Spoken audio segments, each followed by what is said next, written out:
श्री शिवाय नमस्तुभ्यम दोस्तों। हर हर महादेव। कैसे हैं आप सब? स्वस्थ और सुरक्षित होंगे। दोस्तों, जो 2 फरवरी 2022 में गुप्त नवरात्रि मास के गुप्त नवरात्रि पढ़ रहे हैं, उनके लिए मैंने 1-2 वीडियो और अपलोड किए हैं। पहले बहुत सारी ऐसी जानकारियां जो आप ये 9 दिन में कर अपने जीवन को बहुत ही उत्तम बना सकते हैं, चमत्कारिक परिवर्तन ला सकते हैं। मैंने पहले भी वीडियो डाले हैं, आप उन्हें भी निकाल कर देख लें। और इस वीडियो के माध्यम से जो मैं आपको बताने जा रही हूँ, अब वह उपाय कर लेते हैं। मैं इन 9 दिनों को इसलिए इतना महत्व दे रही हूँ क्योंकि शायद आप सभी जानते होंगे, माह का महीना बड़ा महीना माना जाता है। बड़ा महीना, इसमें कोई भी आप यदि धार्मिक कार्य करते हैं, अनुष्ठान करते हैं, आपको बहुत ही ज्यादा प्रतिफल प्राप्त होता है। और गुप्त नवरात्रि होते ही तंत्र मंत्र साधना के लिए है, उपायों की सिद्धि करने के लिए है। कोई बात से हमारे जीवन में समस्या है, धन संबंधी, आर्थिक संबंधी, हमारे बच्चे यदि कुछ गलत लाइनों पर चले गए हैं, या आपस में तनाव है, परिवार में तनाव है, कलह है, जो भी दाम्पत्य जीवन में कुछ कलह चल रही है, अच्छा नहीं चल रहा है, या आपका व्यापार मंदा चल रहा है, जो भी समस्या है, बच्चों का कैरियर नहीं बन पा रहा है, नौकरी के लिए परेशान हो रहे हैं, कोई भी समस्या है, यदि आप जो 2 फरवरी माह महीने की गुप्त नवरात्रि शुरू हो रही है, आप उसमें कुछ छोटे छोटे से उपाय करते हैं।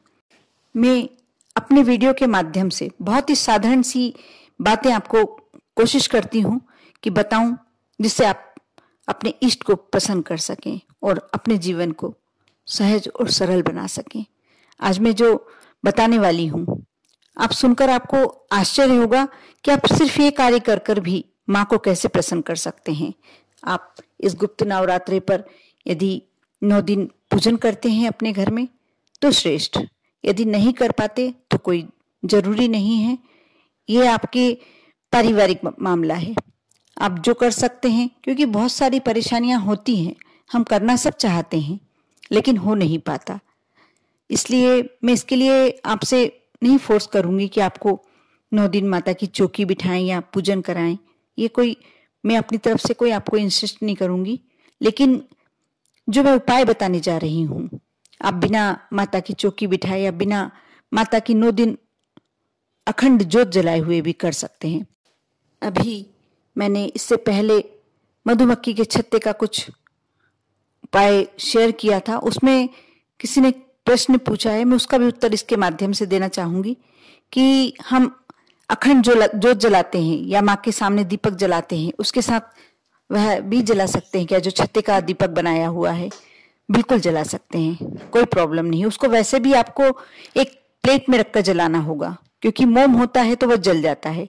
माँ का जो दीपक यदि आप लगाते हैं तो आप अलग लगाएं उसको, उससे कोई प्रॉब्लम नहीं है, उन दोनों का कोई कनेक्शन भी नहीं है। आप यह अलग लगा सकते हैं और वह उसे जो माता के सामने लगाते हैं उसे लगा कर रखिए।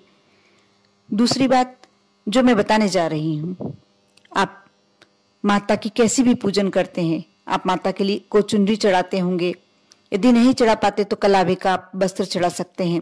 लेकिन सर्वप्रथम आपको, यदि आप माता जी की चौकी बिठा रहे हैं या माता की पूजन कर रहे हैं, तो आपको गणेश जी जरूर घर में विराजित करना चाहिए। एक मानसिक रूप से भी कर सकते, एक पूजन की सुपारी से भी आप गणेश जी बनाकर स्थापित कर सकते हैं, लेकिन आपको सर्वप्रथम गणेश जी की पूजन करना चाहिए, सबसे पहली बात। दूसरी बात, यदि आप नहीं पूजन कर रहे हैं 9 दिन माता जी के, तो भी कोई बात नहीं है। आप व्रत रखना चाहते हैं तो ठीक, यदि नहीं कर पा रहे हैं, वैसे व्रत आप कर सकते हैं, क्योंकि कई लोग सोचते हैं कि व्रत बिना नमक के का भोजन करना होगा, जो हमारे लिए संभव नहीं है। ऐसा नहीं है, आप फलियारी नमक का व्रत कर सकते हैं। आप एक टाइम खिचड़ी, साबूदाने की खिचड़ी या कोई भी फलियारी आइटम ले सकते हैं और दूसरे समय भोजन कर सकते हैं। ऐसा नहीं तो फ्रूट भी ले सकते हैं, दूध ले सकते हैं, लेकिन आपकी स्वेच्छा। यदि आप नहीं करना चाहते, नहीं कर सकते हैं, शारीरिक रूप से कोई प्रॉब्लम है। सबसे बड़ी बात तो आजकल महिलाएं जॉब भी करती हैं, इसलिए नहीं संभव हो तो जरूरी नहीं है कि आप व्रत करें, वह आपका पर्सनल मामला है।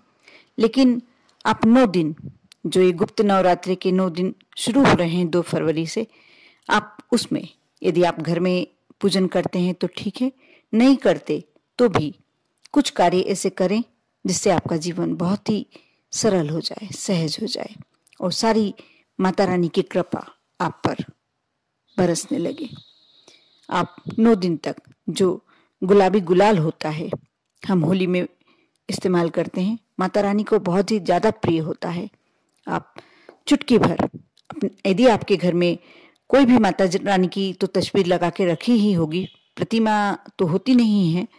माता रानी में आप लक्ष्मी देवी भी हो सकती हैं, कोई सी भी, सरस्वती मैया, काली मैया, दुर्गा मैया, जो भी आपने घर में आपके तस्वीर लगी हुई हो, उन पर थोड़े से गुलाल समर्पित करें। एक लाल पुष्प, आप जितने दिन कोशिश करें, 9 दिन में से 9 दिन यदि कर सकते हैं तो 9 दिन अवश्य लाल पुष्प चढ़ाएं, चाहे वह गुड़हल का पुष्प हो या गुलाब का पुष्प हो। साथ ही भोग आप रोजाना समर्पित करें, और भोग के लिए मैं जो बता रही हूँ, आप उसका भोग लगा के देखें कैसे आपके जीवन में चमत्कारिक परिवर्तन होता है। सारे संकट, सारे कष्ट, आपकी सारी समस्याएं, चाहे आर्थिक हो या मानसिक, आपकी सारी समस्याएं दूर हो जाएंगी। अब जो बताशा आता है, बताशा सभी समझते हैं, जो शक्कर का बना होता है, मीठा होता है। एक बताशे में 2 लौंग यानी 1 जोड़ा लौंग ले लें। लौंग हमेशा फूल वाली होना चाहिए, बिना फूल वाली लौंग माँ को समर्पित नहीं होती। और बताशे में बीच में थोड़ा सा उंगली से छेद कर लें, उसमें 2 लौंग रखें और माता रानी के समक्ष समर्पित करें। और आप चाहें तो उसे बाद में उठाकर आप स्वयं ले सकते हैं, बांट सकते हैं, नहीं तो आप किसी वृक्ष के नीचे रखवा दें, चींटियों को रखवा दें। अब देखना, सिर्फ इतना करने से आप कोशिश करके 9 दिन भोग लगाने वाला काम और जो पुष्प चढ़ाने का और गुलाल चढ़ाने का, ये कार्य आप करके देखें आपके जीवन में कैसे परिवर्तन आता है। आप विश्वास रखकर और श्रद्धा के साथ ये कार्य करके देखिए, आप पर और आपके पूरे परिवार पर माता रानी की कृपा अवश्य बनेगी। ये गुप्त नवरात्रे बहुत महत्वपूर्ण होते हैं महामहीने के। आप इसमें अवश्य छोटे छोटे उपाय करें और अपने जीवन को सार्थक बनाएं। ओम नमः शिवाय।